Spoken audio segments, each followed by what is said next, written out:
The polished veneer of their lives cracked, not with a sudden, shattering blow, but with the insidious creep of 1,000 tiny fractures. Sarah had built her world with Mark on foundations of trust and shared dreams, a life that to outsiders and even to herself for a long time appeared utterly impenetrable. Their suburban home, with its manicured lawn and vibrant garden, was a testament to their success, a sanctuary where laughter echoed and futures were planned.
But beneath the surface, a rot had begun to set in.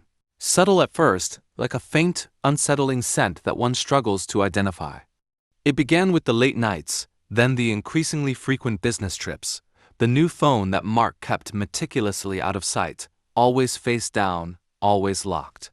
Sarah, ever the pragmatist, dismissed her initial unease as the anxieties of a busy mother and wife, the natural ebb and flow of a long-term relationship.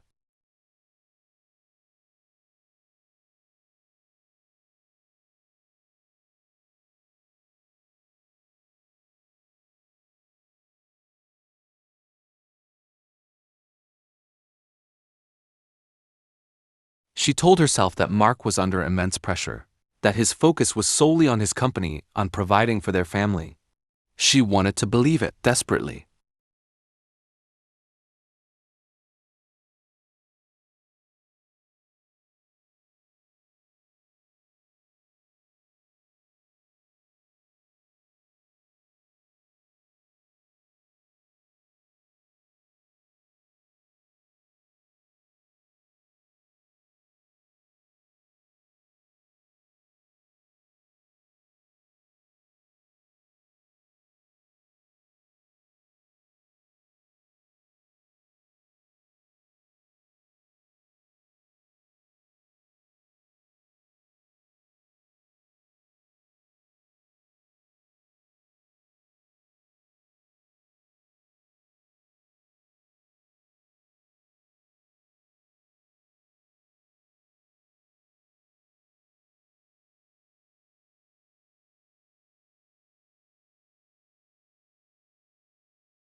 A flicker of something cold and sharp pricked at her heart, a premonition she quickly suppressed.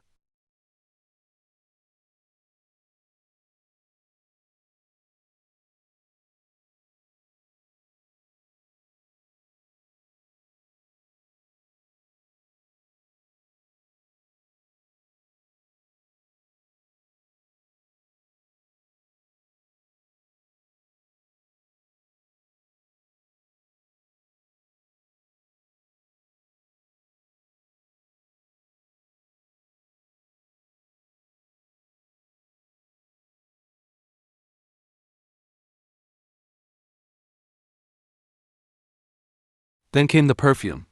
A floral, overly sweet fragrance that was distinctly not hers, clinging to one of his discarded shirts. She held the fabric to her nose, inhaling deeply, the scent a foreign invasion in the intimate space of their laundry room. Her stomach twisted. She confronted him, gently, trying to keep her voice even. "Mark, is there a new scent you're using?" "I noticed something on your shirt." He dismissed it with a laugh, a shrug. Must be something from the office, Sarah.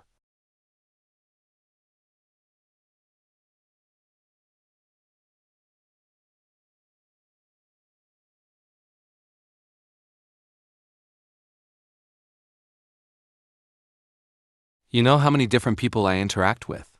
Maybe a client. His explanation was too smooth, too practiced, a well-rehearsed line that grated against her intuition. The cold, sharp prick grew into a dull ache.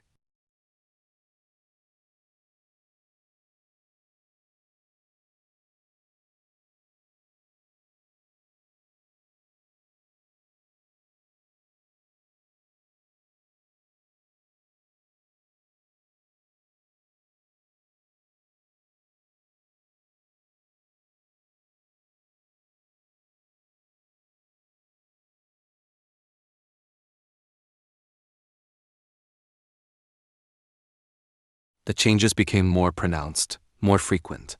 Mark's phone was now a permanent fixture in his hand, even during family dinners, his thumb constantly swiping, his eyes darting away whenever she glanced in his direction. He began taking calls in their home office with the door firmly shut, his voice hushed. He started working out more, buying new clothes, paying an almost obsessive attention to his appearance that had been absent for years.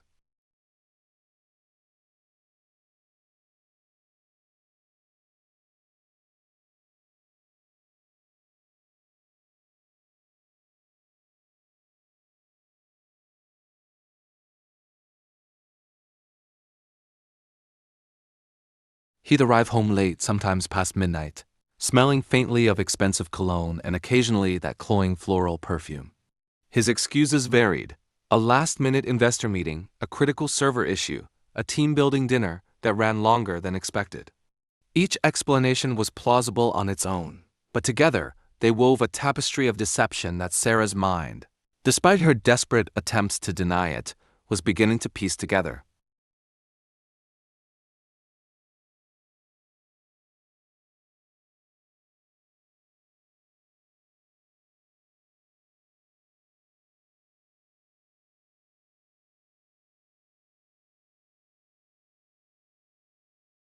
The ache in her heart intensified, morphing into a constant, gnawing dread. She found herself watching him, analyzing his every movement, his every word. The man she thought she knew, the man she loved with an unwavering devotion, felt like a stranger inhabiting his skin. His eyes, once warm and full of affection for her, now held a subtle defensiveness, a guardedness that spoke volumes. The intimate moments between them dwindled, replaced by hurried pecks on the cheek and distant embraces.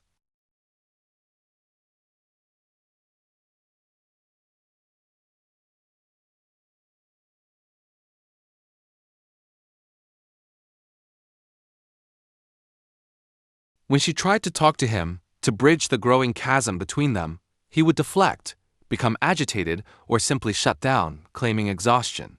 "You're overthinking things, Sarah," he'd say, his voice tinged with exasperation. "I'm just tired. This company is demanding."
One Tuesday evening, the dam finally broke. Mark announced he had an urgent, unexpected business trip to San Francisco, leaving early the next morning. He'd be gone for 3 days. Sarah nodded, feigning understanding, but a new, steely resolve hardened within her. This was it. She would know the truth. After he had packed and gone to bed, feigning sleep, Sarah slipped out of bed, her heart hammering against her ribs.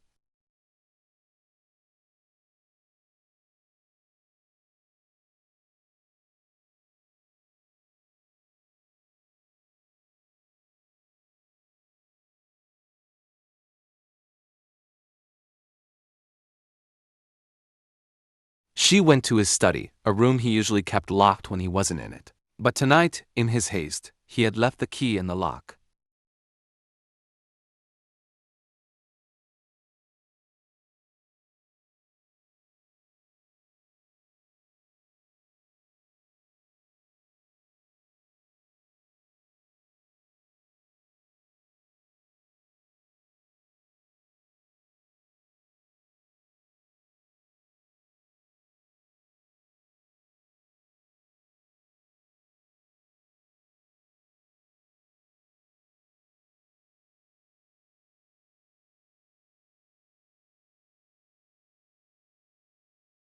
Inside, the air was thick with his scent, a mix of his cologne and the faint sweet perfume that now haunted her. Her eyes scanned the room, searching for anything amiss. His office laptop sat on his desk closed. She knew his password. It was their anniversary date, a detail that now felt like a cruel irony. Her fingers trembled as she typed it in. The screen flickered to life, revealing his desktop, a clean, organized space.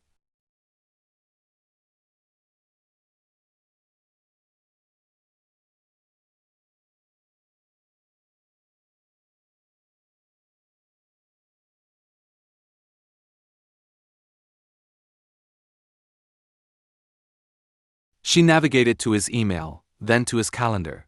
Nothing overtly incriminating, just business meetings, flight details. She felt a wave of relief, quickly followed by a pang of disappointment. Had she been wrong? Had her fears been unfounded? But then her gaze fell upon a small, innocuous folder on his desktop, labeled Project X. A chill snaked down her spine.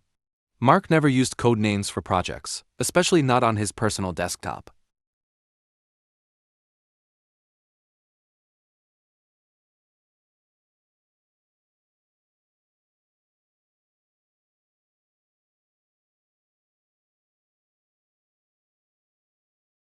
Her mouse hovered over the folder, her breath catching in her throat. With a click, it opened. Inside, there weren't project files but a series of photographs. Her vision blurred, then sharpened, focusing on the images that tore her world apart. Mark, laughing, his arm around a woman Sarah didn't recognize, a woman with long dark hair and a vivacious smile. They were on a beach, then at a fancy restaurant, then, devastatingly, in what appeared to be a hotel room, intimately entwined.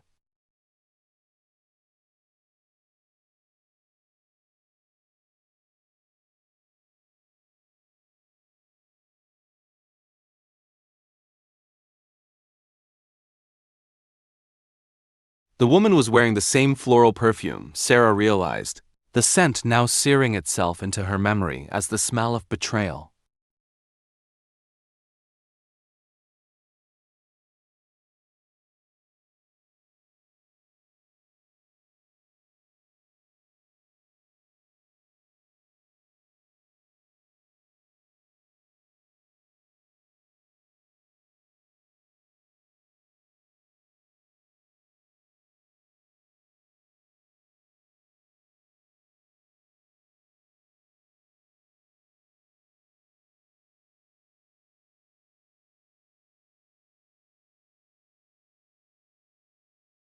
The air left her lungs in a silent gasp.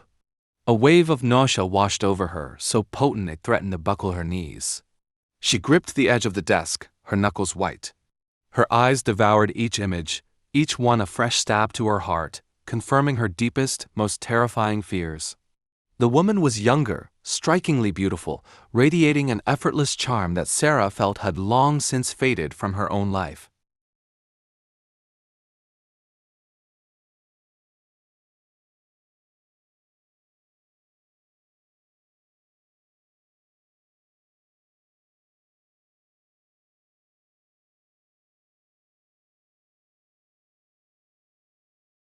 This wasn't a one-time mistake. This was a relationship, a life Mark was building with someone else, right under her nose.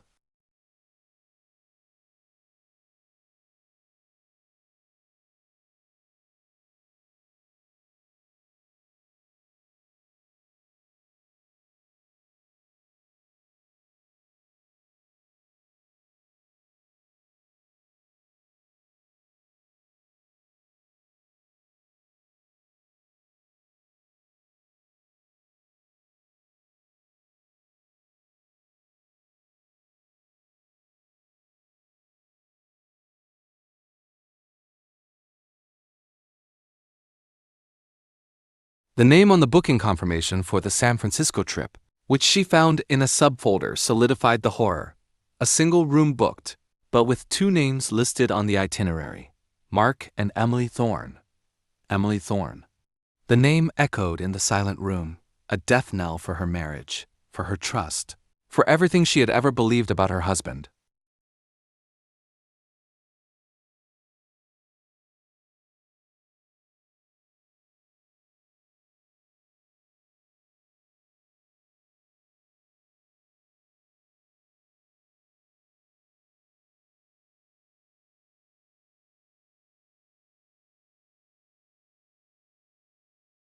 She closed the laptop, her movements mechanical, her mind a maelstrom of shock, pain, and a nascent, terrifying rage. She stumbled back to bed, her body trembling uncontrollably, but sleep was an impossible dream. She lay there, staring at the ceiling, the images of Mark and Emily seared behind her eyelids, replaying like a cruel, endless loop. The morning light, when it finally crept through the curtains, felt like an accusation, exposing the raw, bleeding wound in her soul.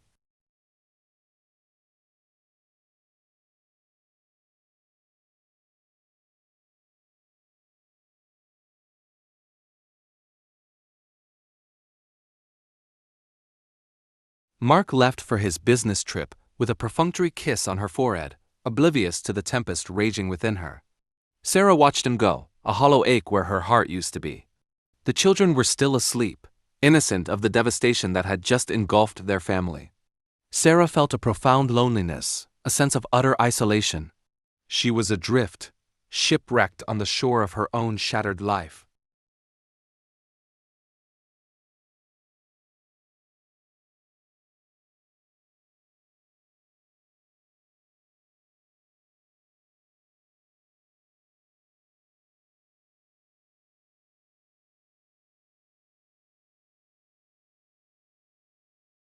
But amidst the crushing weight of grief and humiliation, something else began to stir within her.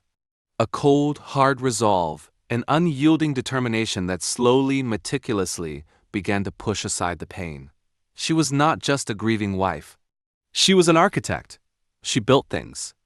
And if her life had been demolished, she would rebuild it. But first, she would dismantle the one who had destroyed hers. Her vengeance would be calculated, precise, and utterly brutal.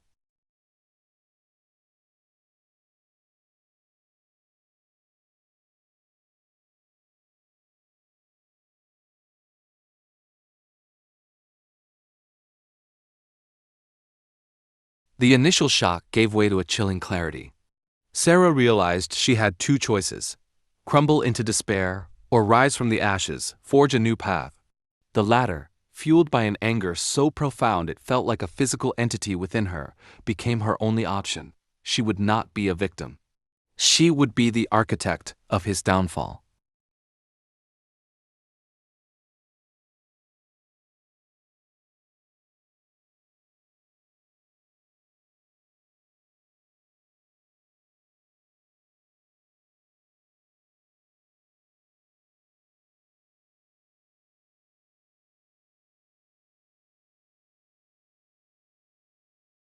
Her first step was to observe, to gather more data. She needed to understand the full scope of Mark's betrayal, the extent of his deception, and crucially, Emily Thorne's involvement. She hired a discreet private investigator, not to catch Mark in the act. She already had the proof she needed, but to build a comprehensive dossier on Emily. Who was she? What did she do? What were her vulnerabilities?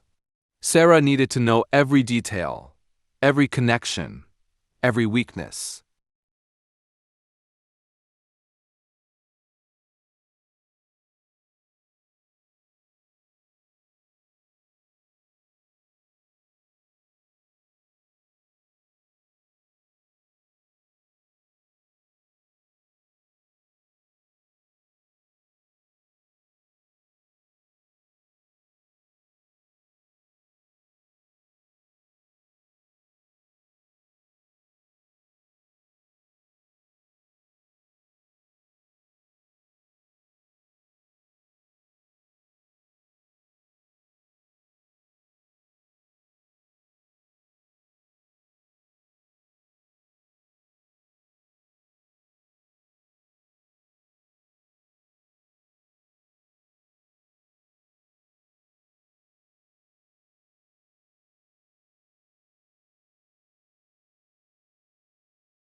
The audacity, the sheer contempt for their marriage, was breathtaking.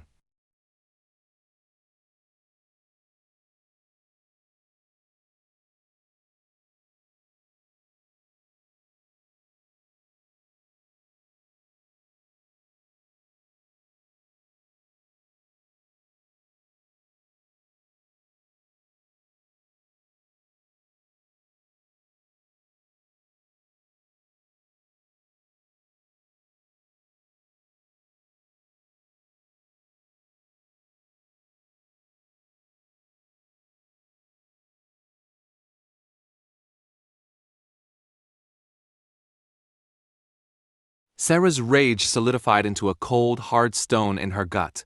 This wasn't just infidelity. It was a deliberate, protracted campaign of deceit that threatened to obliterate her and her children's financial security, their emotional stability, their entire future. Mark wasn't just a cheating husband. He was a thief, a liar, a man utterly devoid of conscience.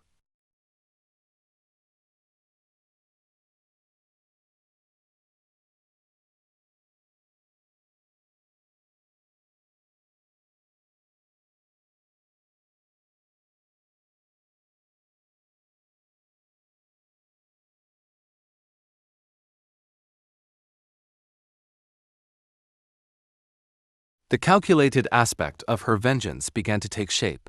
Sarah was an architect. She understood structures, weak points, leverage. She knew Mark's professional world inside and out. She knew his company, his investors, his aspirations. She knew his weaknesses, his inflated ego, his desperate need for public adoration, his fear of failure, and his absolute dependence on his carefully constructed image. These would be her tools.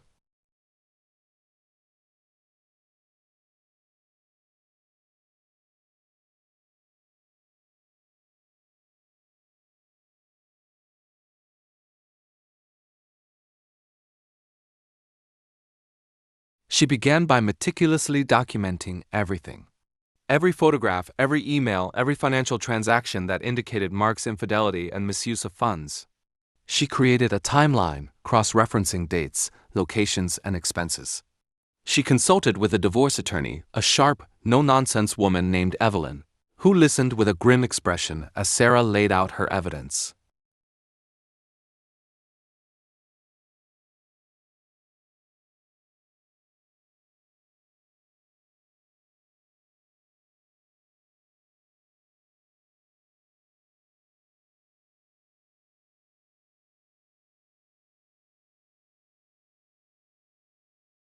Evelyn confirmed that Sarah had an airtight case, not just for divorce, but for significant financial retribution and full custody of the children, given Mark's egregious conduct and financial malfeasance.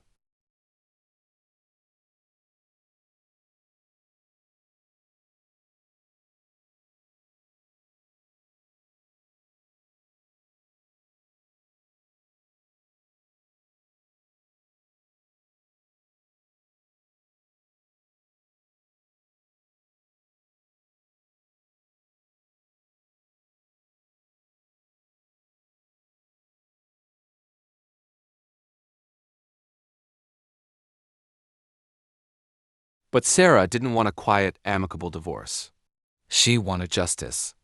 She wanted Mark to feel the full crushing weight of his betrayal. She wanted his carefully constructed world to crumble around him, just as he had crumbled hers. She wanted his public humiliation, his professional ruin, his financial devastation. And she wanted Emily Thorne to be caught in the crossfire, to understand the true cost of her involvement.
Phase 1.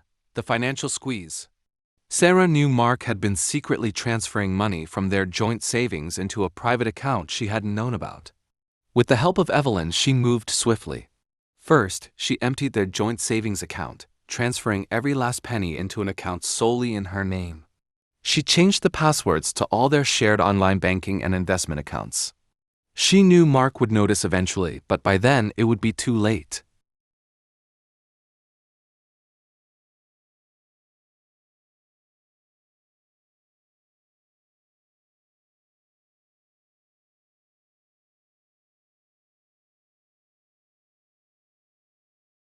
He would be cut off, financially isolated, forced to rely solely on his company income, which she also had plans for.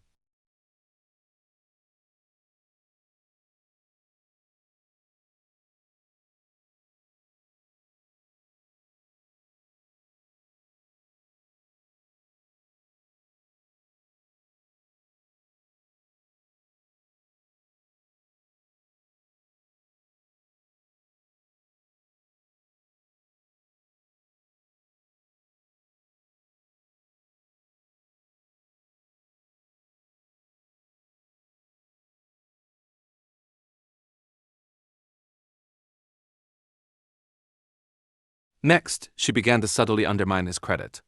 She knew he had several credit cards tied to their joint assets. She quietly reported some of them as lost or stolen, leading to their cancellation and new ones issued in her name only.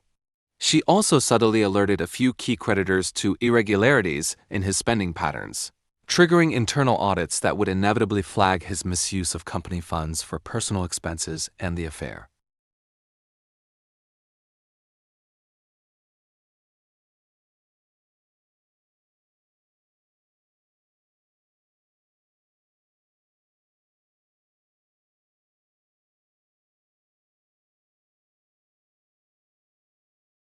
These were small, almost undetectable tremors, but they were the beginning of an earthquake.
Her first move was anonymous.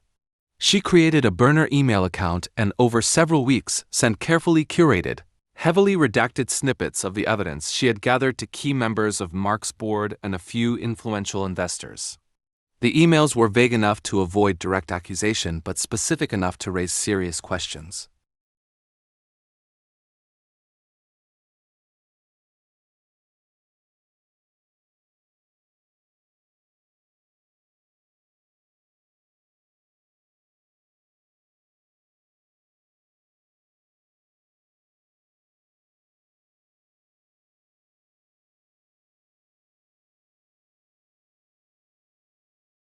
They hinted at mismanagement of company funds, ethical breaches impacting corporate image, and questionable conduct by senior leadership.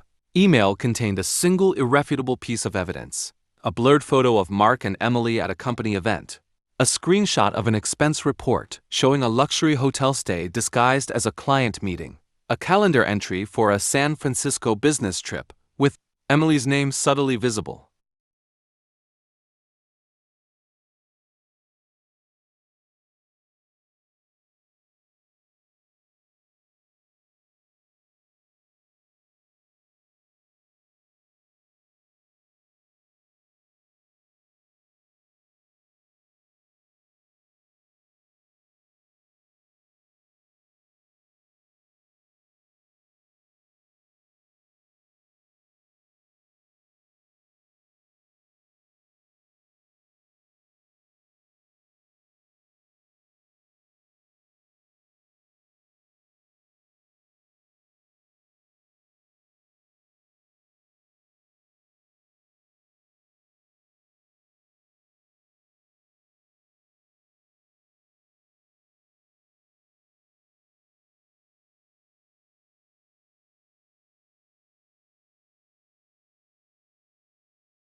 Simultaneously, Sarah began networking. Leveraging her own professional connections from her architectural career, she subtly reached out to industry contacts who also knew Mark. She would express concern over his recent stress, mentioning his erratic behavior and increasing disengagement. She never directly accused him of anything, but she painted a picture of a CEO losing his grip, a man whose judgment was becoming compromised.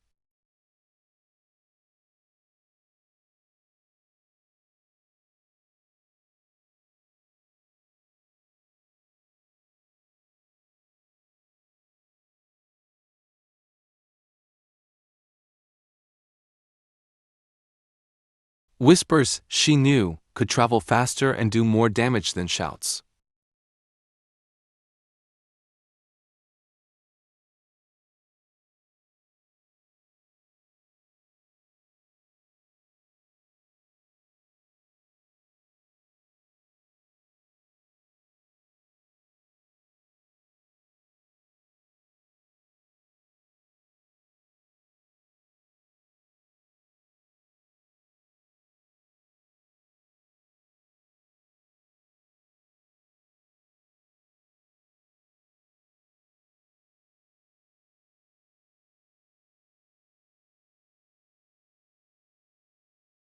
Phase 3. The social unraveling. Sarah wasn't just going after his money and his career. She was going after his reputation, his standing in their shared social circle. She had spent years cultivating friendships with other wives, with colleagues, with people who admired Mark. Now, she would turn those perceptions against him.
Mark, he's been seeing someone else, dropped casually in the right company, would open the floodgates of speculation.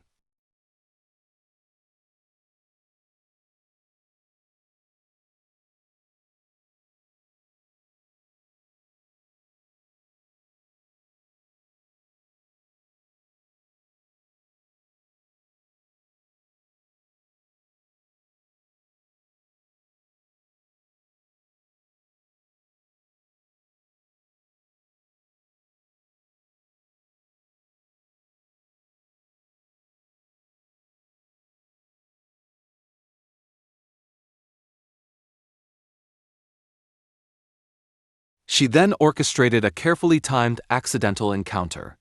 She knew Mark and Emily frequented a particular high-end restaurant near his office. On a night she knew they would be there, thanks to the private investigator, Sarah arrived with Maria, dressed impeccably, radiating an air of controlled sorrow. She walked past their table, her gaze meeting Mark's for a split second, a look of profound heartbreak and quiet dignity on her face. Mark, caught completely off guard, visibly flinched.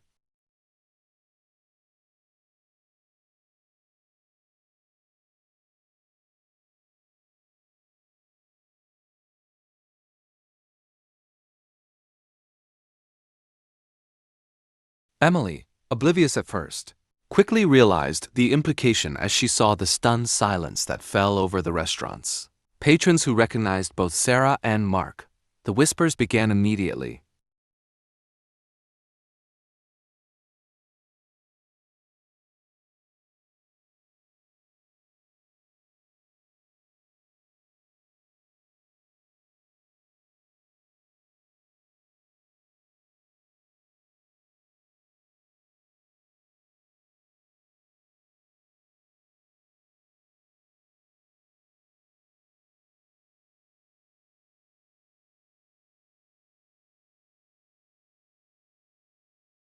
The spectacle was enough.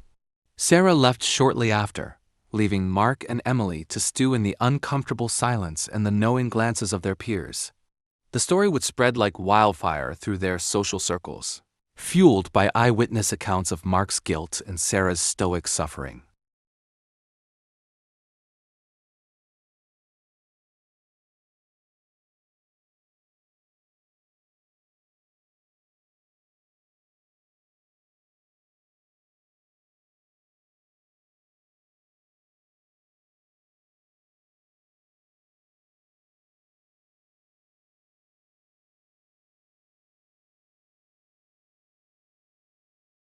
Asterisk asterisk phase 4.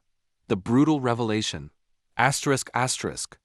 The final, most devastating phase of Sarah's vengeance was designed to be public, undeniable, and utterly humiliating. She chose Mark's company's annual shareholder meeting, a high-profile event where he would be presenting the year's financial results and future projections to investors, board members, and the media.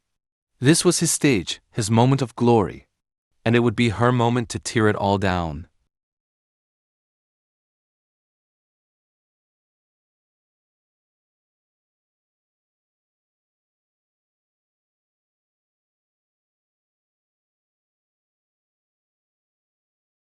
Working with Evelyn, Sarah timed the filing of her divorce papers to coincide precisely with the day of the shareholder meeting. The papers detailed not only the grounds for divorce based on adultery, but also the extensive financial misconduct, the misuse of company funds, and the systematic deception.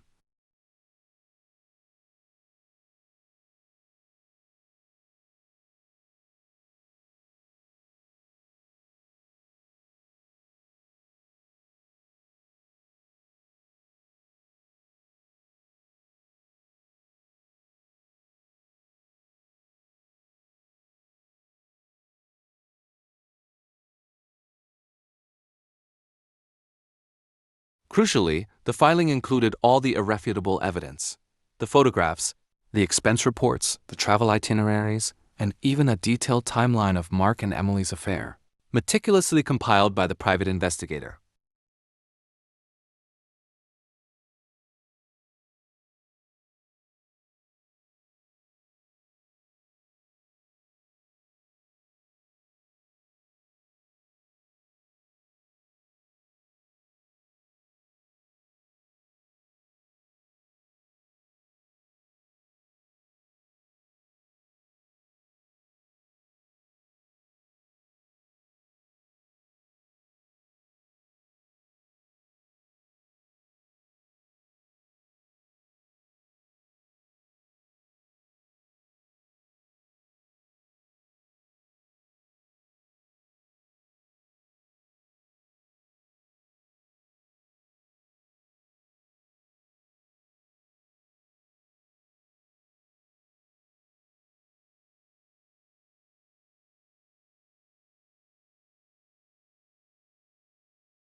Mark arrived at the meeting, oblivious to the impending storm. He walked onto the stage, projector screen behind him, a confident, practiced smile on his face. He began his presentation, his voice booming with his usual charisma, talking about growth, innovation, and future prospects.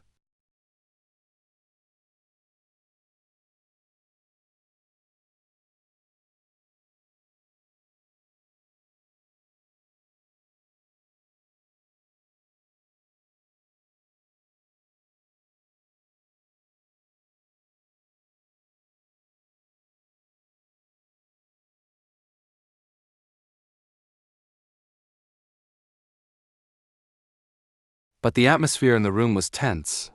Board members shifted uncomfortably. Investors exchanged nervous glances. Phones were discreetly being checked. The news had begun to spread.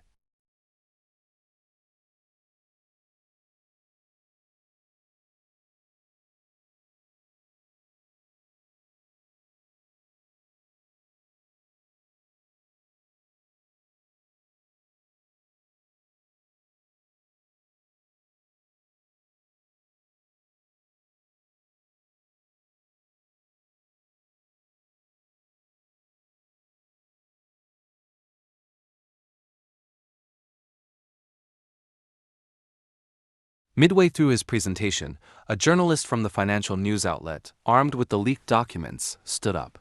"Mr. Peterson," he called out, his voice cutting through Mark's polished delivery. "Can you comment on the divorce filing that just went public, detailing allegations of adultery and significant financial impropriety, including the misuse of company funds for a personal affair?"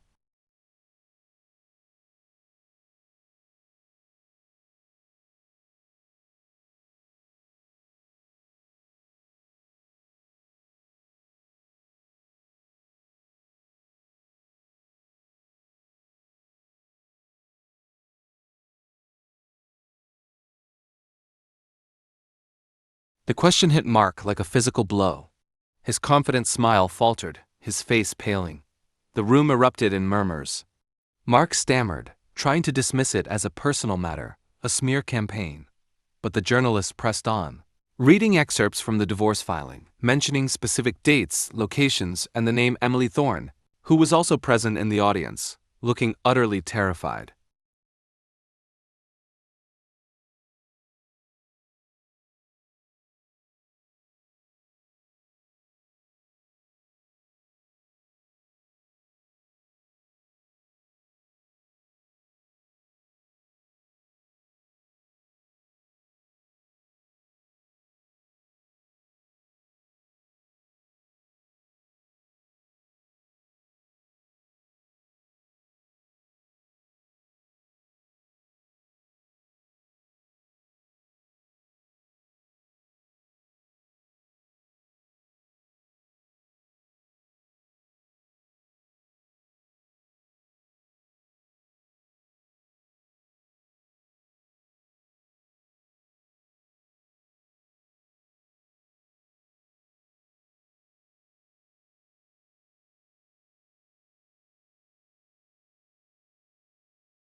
Mark, utterly exposed and humiliated, tried to salvage the situation, but it was useless. His carefully constructed empire was crumbling, live and in public. Emily, realizing the full scale of the disaster, discreetly slipped out of the room, her face ashen.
The news spread globally.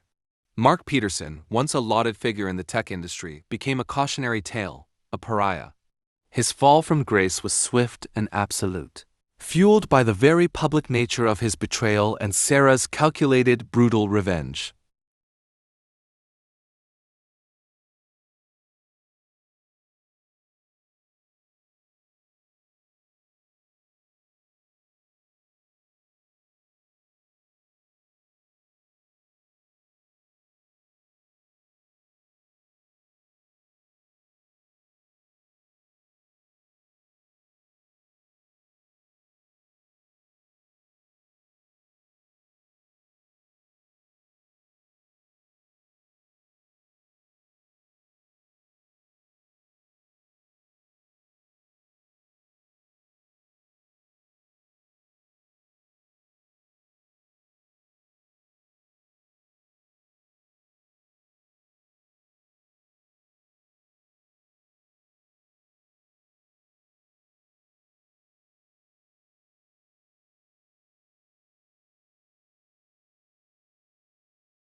Sarah, however, emerged from the wreckage not unscathed, but stronger.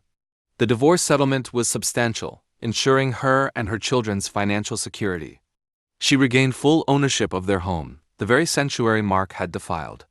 The legal proceedings were grueling, but she faced them with an unwavering resolve, refusing to let Mark's lawyers intimidate her.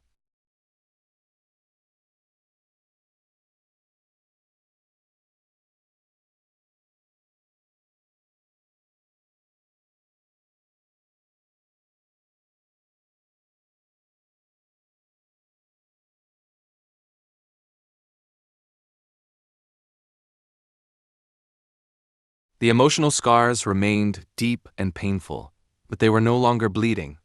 She had faced the darkest chapter of her life and not only survived, but had engineered a profound, undeniable justice. She rebuilt her life, piece by piece. She returned to her architectural career with renewed passion, channeling her pain and her strength into creating beauty and stability.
Sarah watched Mark's life unravel from a distance, a cold satisfaction settling in her heart.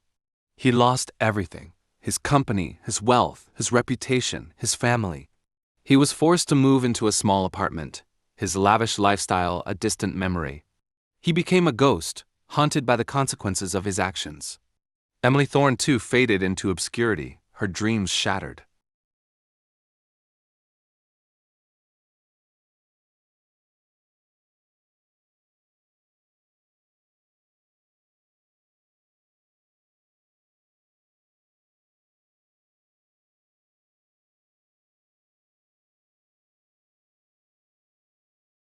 Sarah never spoke to Mark again after the divorce was finalized.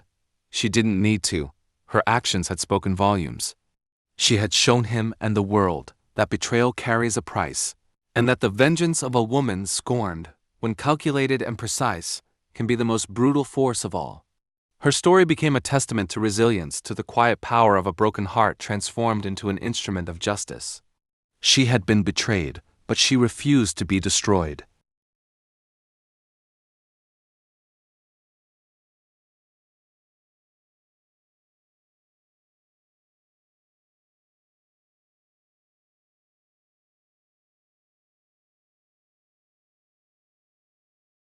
Instead, she had orchestrated a symphony of retribution, leaving her tormentor in ruins and reclaiming her own life, stronger and wiser than before. The perfect life she had built with Mark was gone, but the life she built for herself, forged in the fires of betrayal and vengeance, was entirely her own, and it was glorious in its truth.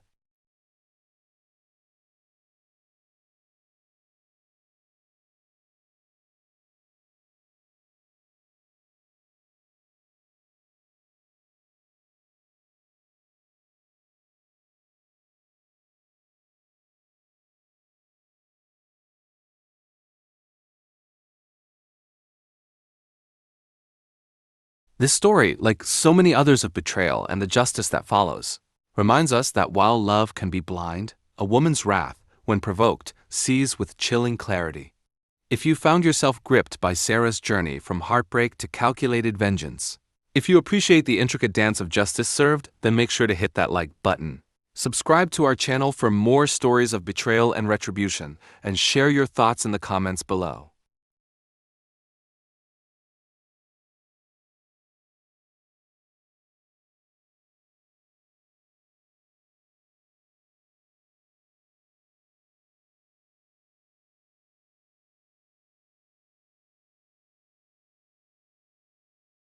We want to hear what you think about Sarah's actions. Was her vengeance justified? Was it too brutal? Let us know. And remember, in the world of trust and deceit, sometimes the most dangerous person is the one who has nothing left to lose.